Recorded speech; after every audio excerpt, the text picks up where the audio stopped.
Ai da. Một tụi mình ở thế giới nào này? Ủa? Đâu rồi? Bà đâu ơi bà? Ủa anh Bom? Kata. Thế giới này là thế giới nào vậy ta? Kata ơi. Chắc thế giới của tạc văn quá, thấy rừng rú không? Ừ. Ủa? Lại mưa nữa chứ. Vì em gì vậy Bi? Kata. Kata gì? Yui Hatano hả? Katanu á. À lộn. Lẹo lưỡi luôn. Nó không phải bả là Katarina. Katarina. Nó đâu rồi? Kata. Ba, bà kiếm em hả? Đâu có đâu, kiếm. Kiếm mày đó. Đi hái xoài cho ban á. Ai cần có vậy tôi nè.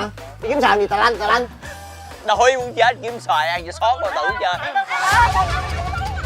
Cái gì vậy? Cái gì vậy? Đây là đâu mà sao mà ồn mà. Sao mà...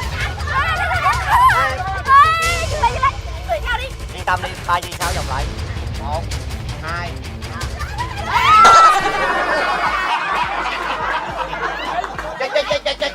Chết, tôi hỏi đây là đâu vậy? Đây là đâu? Đâu không? Đúng rồi. Đâu? Đây chính là thế giới đao phong. Ủa? Ê, ông này quen man. Thế giới đao phong là thế giới của Lệ. Đúng rồi. Thế giới này là có Nisaki nè. Ừ đúng rồi. Đúng rồi. Sẽ được gặp Nisaki. Ừ. Nhưng mà các ngươi sẽ không còn cơ hội để gặp Nisaki nữa đâu. Vì sao? Bởi vì chết rồi. không có chết. Bởi vì từ lúc Nisaki xuất hiện thì Lữ Bố bắt đầu cuốn gói theo gái, rủ nhau đi trốn. Cuộc tình giữa Điêu Thuyền và Lữ Bố từ đó cũng chia rẽ. Điêu Thuyền từ đó tới giờ rất là buồn thảm, không chơi với người nữa mà chỉ chơi với thú mà thôi. Cô ta chèo giải và bắt buộc tất cả mọi người dân ở đây phải bắt Pokemon cho cô ta bằng được, nếu không sẽ bị chém. Nên tụi ta đi bắt Pokemon đó. Và nhiệm vụ của các ngươi lần này là phải Đi bắt Pokemon. Yeah. phải ấy lao. Nhiệm vụ của các ngươi lần này là phải giữ lại trật tự cho thế giới đao phong và lấy cho bằng được chìa khóa nằm trong tay của Điêu Thuyền. Và khó khăn là các ngươi chiến đấu với Điêu Thuyền đó. Hiểu chưa? Khó đó. Chưa? Hiểu chưa? Hiểu rồi phải không? Hiểu rồi. Ê, bắt con lại con kìa. Cái chưa có phải. Yên mất tiêu luôn. Hết hồn rồi. Trời. Ai da. Mũi cắn. Mưa đâu ba. Mà bây giờ tối thui rồi. Kiếm chỗ tá túc đi. Ngày mai mình đi bắt Điêu Thuyền. Ê lộn, đi quýnh Điêu Thuyền. Đằng kia có cái thuyền kìa. Ủa? Tụi mình ra đó xem sao. Đi.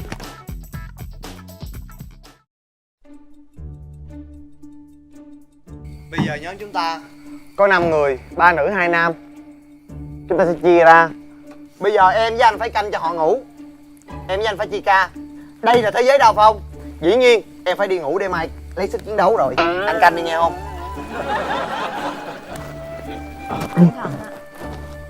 Thôi, cũng có lý. Thôi, mấy đứa ngủ đi. Để anh canh cho. Anh Bom cẩn thận nha. Ngoài đó lạnh lắm đó. Anh biết rồi.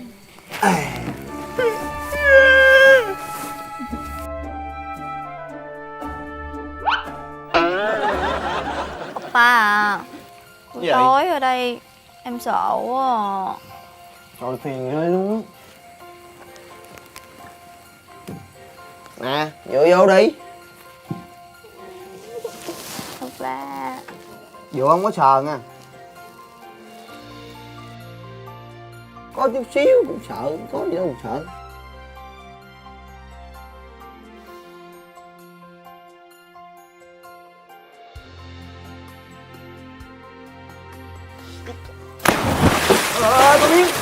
Có biết. À không, anh chọi con muỗi mà. Thiệt luôn á. Trời ơi anh Bom ơi, anh có thể giết con muỗi bằng một cách khác được không? Làm tụi em Ok, sợ được sợ rồi, kiếp được lên được á. Anh lấy tay anh đập nó là nhanh lắm luôn á. Tao anh bắn nó, anh không chọi nữa, ok. Làm gì vậy anh? Ngủ đi mấy đứa. Ngủ. Có 3 cục đá vậy mà cũng sợ nữa thiệt.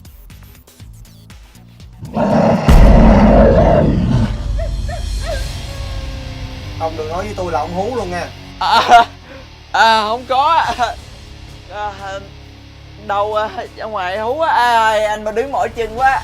Né vô cho anh ngồi một cái Miu ơi.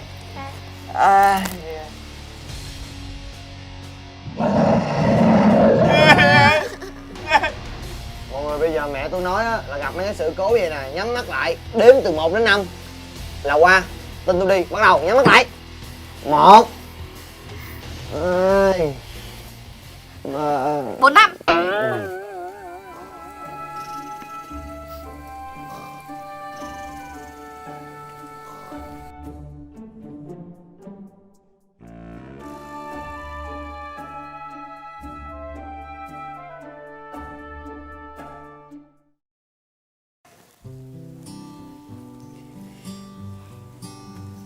Tình yêu đến em không mong đợi gì, tình yêu đi em vô cùng hối tiếc.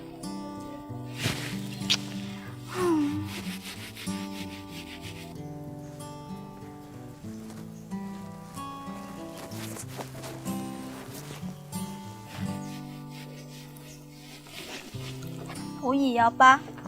Tôi thấy bà lạnh cho nên tôi khoác lên cho bà. Trời ơi, nắng nóng muốn chết, lạnh đâu lạnh. Em lạnh đâu? Chứ nãy tôi thấy bà vậy nè. Em ngứa, em gãi đó ba. À, ngứa hả? Vậy thôi, trả đây cho tôi. Không, không được. Vậy em lấy che nắng. Không được lại. Nắng mà hơn là nó có gió. Mà có gió thì tôi muốn. Thì sao ba? Tôi muốn phơi đồ. Để em đi phơi đồ cho ba nha. Thôi, tôi phơi rồi. Ở đây đi, tôi muốn nói này nè. Dạ ba nói đi. Tôi muốn nói. Tôi muốn. Muốn gì vậy ba? Muốn cắn. Cắn gì? Cắn móng tay. Móng tay dài quá muốn cắn. Trời, không được vậy nha không? Cắn móng tay á, bất vệ sinh lắm. Mai mốt mà móng tay dài á, để em cắt móng tay cho ba. Kiếm quay đầu. Làm gì ba đúng dữ vậy?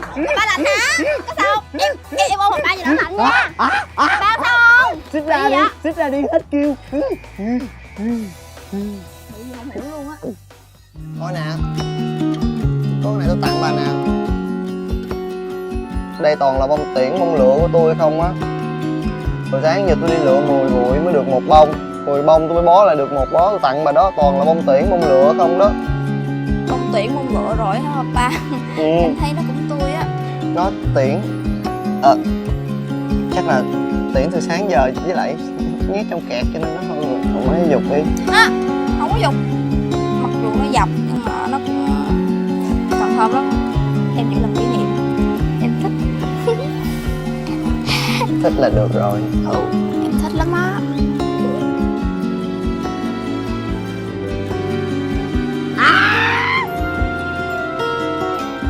Con gái mà vậy đó hả? Cô nghĩ đâu nha, bà vừa vô dụng mà bà còn lợi dụng nữa. Mấy cái chuyện này á là phải để cho con trai làm trước chứ. Vậy thì ông ba không làm đi. Làm ở đây hả? Làm đây luôn. Thì tôi làm nha. Ba làm đi. Làm được không? Nhắm mắt lại đi. Không ý nha. Nhắm mắt lại luôn nha.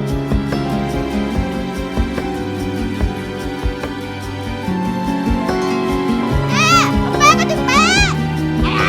Trời đất ơi, ở đây hung tôi thôi được rồi. Chạy ra ngoài chị cho hung cái cột luôn. Ba đợi em với.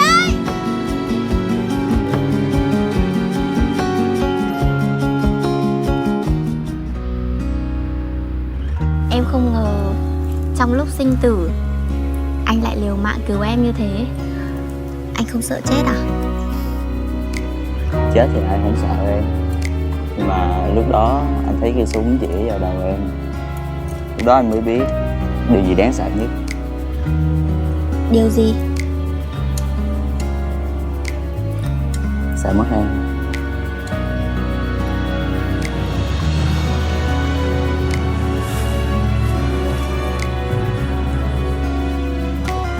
Anh bây giờ cũng không cần cái danh hiệu vua trò chơi hay gì nữa.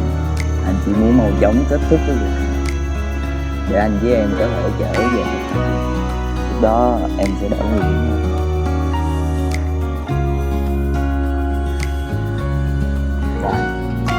Và anh sẽ là người đàn ông của đời em. Anh đang mơ về ngôi nhà và những đứa trẻ. Như cái này có ai hát cho anh nghe rồi thì phải. Thôi kệ nó đi.